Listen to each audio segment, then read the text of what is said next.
Today, a strange and powerful cold descends upon us. They are calling it the Arctic blast snowstorm, but this is not just another winter storm. It carries with it a weight, a feeling that goes beyond the freezing temperatures and the biting winds. The sky has turned a heavy, ominous gray, a color that seems to absorb all light and hope. Snowflakes, larger and heavier than any I have ever seen, fall not with the gentle grace of a winter's day, but with a relentless, driving force that blankets everything in an instant, burying the world we know under a thick shroud of white. The danger is real. It is immediate. The cold is a living thing, seeping through the thickest walls and warmest clothes. It seeks out the smallest cracks, a relentless invader in our homes. Authorities warn that power grids, strained under the immense demand, could fail at any moment, plunging us into a deeper, more primitive darkness. Without power, there is no heat. Without heat, the cold becomes a silent predator.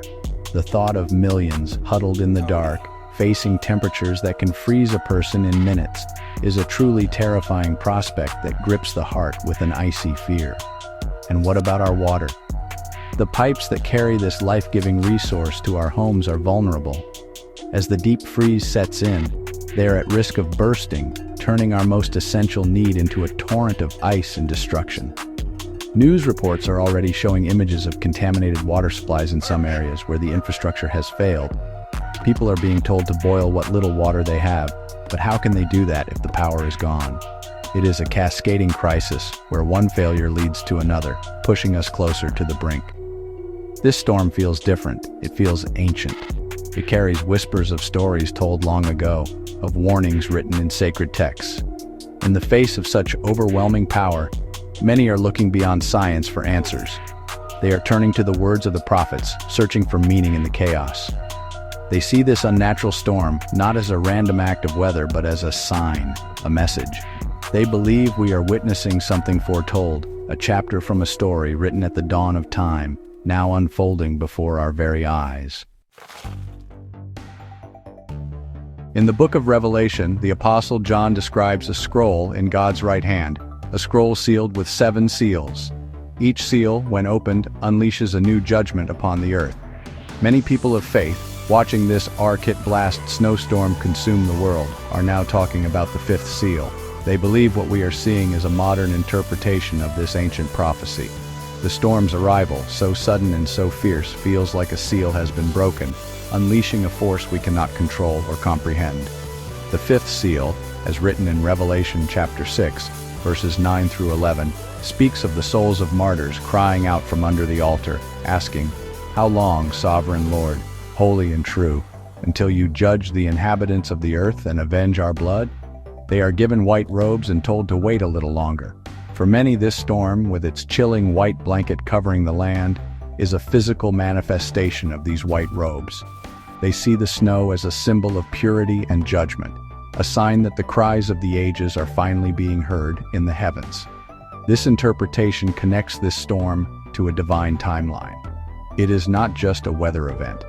It is a moment of profound spiritual significance. The prophets of old, like Ezekiel and Zechariah, also spoke of God using the elements, hail, snow, and ice, as instruments of his will, as weapons from his armory.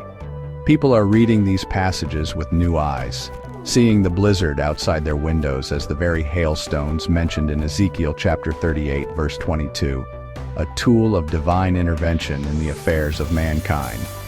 The cold is not just cold, it is a message. The fear is that this is not an isolated event. If this storm is indeed a sign of the 5th seal, then it is part of a sequence. It is a step towards a final conclusion. The suffering we endure now, the cold, the lack of resources, the fear, is seen as part of a larger, cosmic drama. It's a difficult and frightening thought, the idea that humanity is being judged. But for those who believe, it also offers a strange kind of clarity, a framework to understand the chaos that has so suddenly and violently descended upon our world.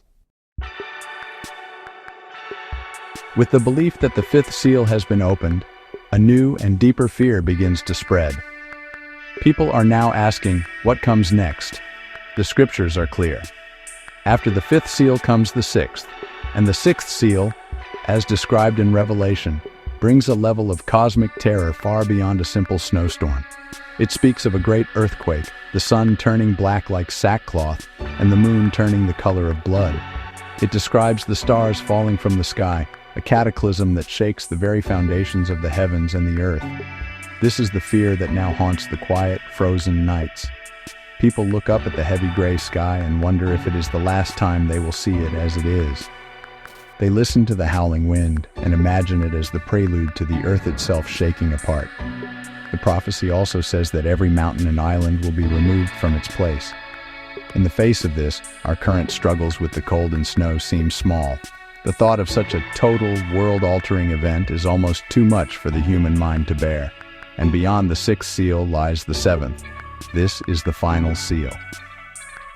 When it is opened, Revelation chapter 8 verse 1 tells us there is silence in heaven for about half an hour. This silence is not peaceful. It is the silence of anticipation, the deep breath before the final devastating judgments are unleashed upon the world through the sounding of 7 trumpets. For those who watch the snow pile higher, this potential silence is the most terrifying prospect of all.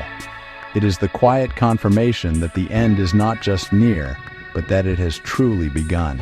These beliefs are spreading rapidly through hushed conversations and digital messages, a desperate attempt to make sense of the unfolding crisis.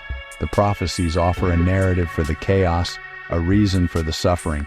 But this narrative is one of escalating dread. The fear is no longer just about surviving the night or staying warm. It has become a deeper, existential fear about the fate of humanity itself. People are grappling with the idea that they might be the generation that witnesses the final chapters of the human story. In the face of this overwhelming storm and the terrifying prophecies it seems to herald, we must not lose ourselves to despair. It is crucial, now more than ever, to focus on what we can control. Your safety and the safety of your loved ones must be your absolute priority. Listen to the warnings from emergency services. Stay inside. Do not travel unless it is a matter of life and death. The roads are treacherous, and the cold is a silent killer. Protect yourself from its grasp by any means necessary. Insulate your home as best you can. Block drafts from windows and doors. Wear layers of clothing, even when you are indoors. If you have a fireplace or a safe indoor heat source, use it wisely. If the power goes out, gather together in one room to share body heat. Check on your neighbors, especially the elderly or those who live alone. A simple phone call or a knock on the door could be the difference between life and death. In these dark times, we must be a light for one another. Many believe this is a time for repentance, a time to look inward. The prophecies speak not only of judgment, but also of mercy. Perhaps this great trial is not just a punishment, but a wake-up call, a chance for humanity to turn away from its destructive path and seek a better way, a chance to remember the core tenets of our faith, to love our neighbor, to care for the poor, and to walk humbly. This is a time for prayer, for reflection, and for a renewal of the spirit in the face of hardship. Ultimately, whether this storm is a sign from the heavens or simply a force of nature, our response defines who we are. Let us respond not with panic and selfishness, but with courage, compassion, and community. Let us share what we have, offer warmth to those who are cold, and provide comfort to those who are afraid. In our shared struggle, we can find a shared hope. It is in the darkest of nights that the stars shine brightest, and it is in the coldest of winters that the warmth of human kindness can create a fire that no storm can extinguish.